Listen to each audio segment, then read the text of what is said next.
శ్రీ గురుభ్యో నమః, శ్రీమాత్రే నమః. మా భక్తి టీవీని ప్రోత్సహిస్తున్నటువంటి మా ప్రేక్షకులందరికీ ధన్యవాదాలు తెలియజేస్తూ 11 మే 2025 నుంచి 17 మే 2025 వరకు గల కాలానికి రాశి ఫలితాలు తెలియజెప్పుకుందాము.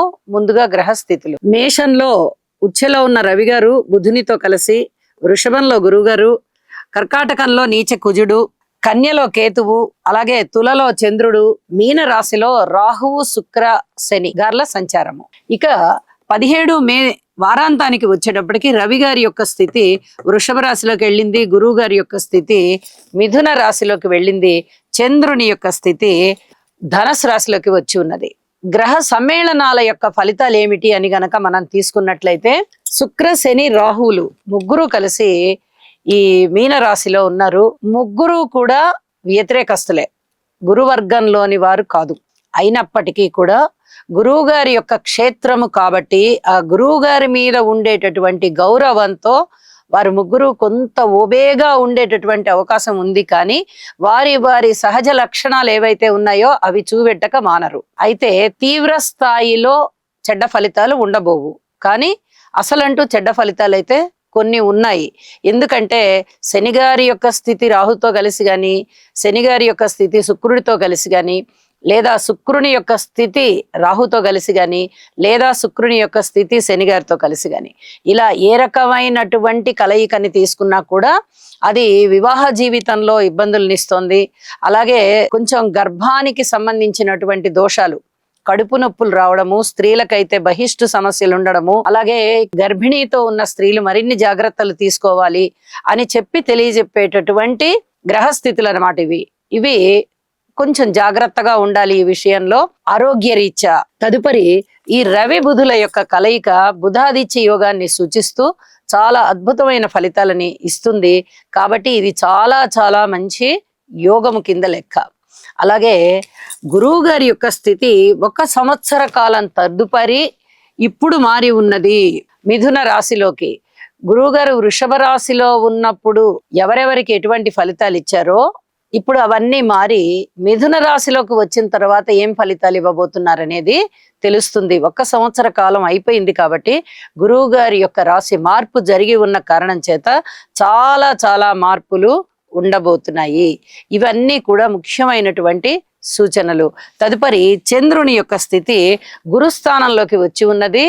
అలాగే గురువు గారి యొక్క స్థితి మిథున రాశిలోకి వచ్చి ఉన్న కారణంగా వారాంతంలో గురువు గారి యొక్క దృష్టి చంద్రుడి మీద పడడము చాలా మంచి ఆత్మవిశ్వాసం పెంచేటటువంటి గ్రహస్థితి ఇది.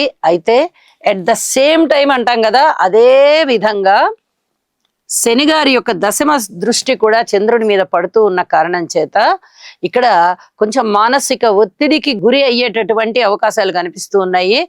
ఈ పరిస్థితులని ఏ విధంగా సంయమనం చేసుకోవాలి అనేది మనము ఆ రాసులకి ఫలితాలు చెప్పుకునేటప్పుడు చెప్పుకుందాము. అలాగే వైరాగ్య తత్వం బాగా ఇనుమడిచ్చేటటువంటి పరిస్థితి, శనిగారి యొక్క స్థితి కేతువు మీద దృష్టి ప్రసరించడం అనేది, ఇవి కూడా చాలా పరిహారాలు చేసుకోవాల్సి ఉంటుంది. వీటన్నిటికీ కూడాను ఇవన్నీ కూడా మనము రాసుల్లో ఎవరి రాశికి ఎటువంటి ఫలితం ఉండబోతోందో అక్కడ చెప్పుకుందామని చెప్పి తెలియజేస్తూ రాసుల్లోకి వెళ్దాము. మీనరాశి. మీనరాశి వారికి చాలా కాలం నుంచి చెప్తూ ఉన్నాను, సరైన గ్రహస్థితులు సరైన ఫలితాలని ఇవ్వబోవడం లేదు. ఇక్కడ శనిగారి స్థితి గాని, రాహు స్థితి గాని, కేతు స్థితి గాని, గురువు గారి స్థితి గాని అంత సత్ఫలితాలు ఇచ్చేటటువంటి స్థితుల్లో లేకపోవడం చేత చాలా వరకు ఇబ్బందికరమైన ఫలితాలే ఉంటూ ఉన్న కారణం చేత వీరు తప్పనిసరిగా పరిహారాలు చేసుకోవాల్సి ఉంటుంది. నవగ్రహ స్తోత్ర పారాయణాలు చేసుకోండి, గురుగ్రహ స్తోత్రాలని ఎక్కువగా పఠించండి, గురువు ఆలయాలకు వెళ్ళండి. అలాగే దుర్గామ్మవారి స్తోత్రాలు బాగా పఠించడం మంచిది అని చెప్పి తెలియజేస్తున్నాను. ఒక్క శుక్రగ్రహ సంచారం మాత్రమే బాగున్నది, మిగతా ఏవీ బాగలేదు. ఇక్కడ మాతృవర్గ రీత్యాను ఇబ్బందిగానే ఉంది, అన్నదమ్ముల సహాయ సహకార రీత్యా ఇబ్బందిగానే ఉంది, అలాగే కుటుంబ రీత్యా కూడా అంతంత మాత్రంగానే ఉంది తప్ప చాలా గొప్పగా అయితే లేదు. ఇక భార్యాభర్తల మధ్య సమస్యల విషయంలో మనం చెప్పనే అవసరం లేదు. ఈ రాహుకేతువులు ఇద్దరు ఏమాత్రం ఆప్యాయత అనురాగం లేని భార్యాభర్తల్ని తప్పనిసరిగా విడగొట్టేటట్టుగా ఉన్నారు. చక్కగా కలిసిమెలిసి ఉండేటటువంటి అన్యోన్య దాంపత్యం విషయంలో అనుమానాలు పొడసూపేటట్టుగా ఉంది. ఇక్కడ జాగ్రత్తగా ఉండవలసినటువంటి పరిస్థితి. అలాగే వ్యాపార వర్గాల రీత్యా గాని, ఉద్యోగ రీత్యా గాని, పెట్టుబడుల రీత్యా గాని, రాజకీయ నాయకుల రీత్యా గాని, విద్యార్థుల రీత్యా గాని, ఉన్నత విద్య అభ్యసించేటటువంటి విద్యార్థుల రీత్యా కానీ మీరు ఏ రూపకంగా తీసుకున్నా కూడా పరిహారాలు చేసుకోవాలి, ఓర్పు కలిగి ఉండాలి. ఇది చాలా చెప్పదగినటువంటి సూచన. వారాంతంలోకి వెళ్ళేటప్పటికి తృతీయ స్థానంలో రవి గారు వచ్చారు. మీ సంకల్పాలు నెరవేరుతాయి. ఇది చెప్పదగినటువంటి సూచన. దశమంలోకి చంద్రుడు వచ్చారు. ఇది కూడా చెప్పదగినటువంటి సూచన. ఉద్యోగ జీవితం బాగుంటుంది, అన్నదమ్ముల సహాయ సహకారాలు బాగుంటాయి, ఆత్మస్థైర్యం బాగుంటుంది, మంచి నిర్ణయాలు తీసుకుంటారు. మీనరాశి వారికి కొంచెం వారాంతంలో ఓదార్పు వస్తుంది. అయితే మారినటువంటి గురుగ్రహ ప్రభావం ఏవైనా మంచిగా ఉందా అంటే అర్ధాష్టమంలోకి వచ్చి ఉన్నారు కాబట్టి అంతగా బాగలేదు. కానీ ఆయన గురువుగారు తన యొక్క ఉచ్చ స్థానం వైపుగా వెళ్ళబోతున్నారు. నడక ఆ విధంగా ఉంది కాబట్టి పంచమ స్థానం వైపుకి కొంతవరకు మానసికమైనటువంటి ధైర్యాన్ని ఇస్తారు అని చెప్పి తెలియజేస్తూ ఉన్నాను. నవగ్రహ స్తోత్ర పారాయణాలు చేసి ఇప్పుడు చెప్పినటువంటి పరిహారాలను కూడా చేసుకోండి. మనశ్శాంతి పెరుగుతుంది.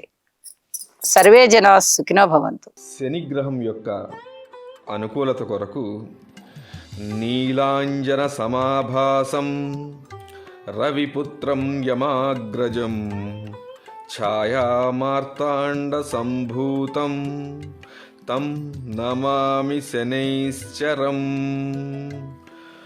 ఓం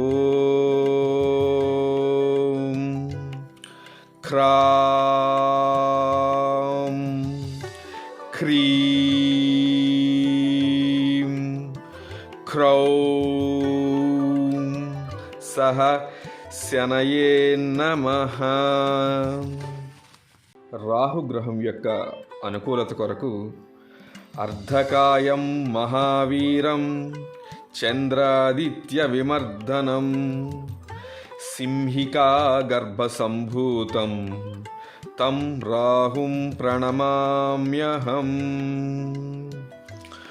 ఓం భ్రాం భ్రీం భ్రౌం సహ రాహవే నమః. కేతుగ్రహం యొక్క అనుకూలత కొరకు ఫలాశ పుష్ప సంకాశం తారకాగ్రహమస్తకం రౌద్రం రౌద్రాత్మకం ఘోరం తం కేతుం ప్రణమామ్యహం. ఓం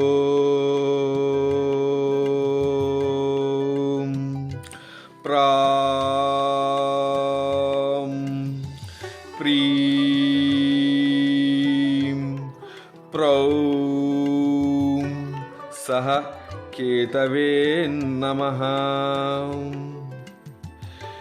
ఈ శ్లోకాన్ని పఠించటం వలన గ్రహదోషములు ఏవైతే ఉన్నాయో అవన్నీ కూడా నివారించబడి మానసిక ప్రశాంతత చేకూరి దుఃఖ ఈతి బాధల నివారణ ఏదైతే ఉందో అదంతా కూడా మీకు తప్పగా కలిగే అవకాశం ఉన్నది.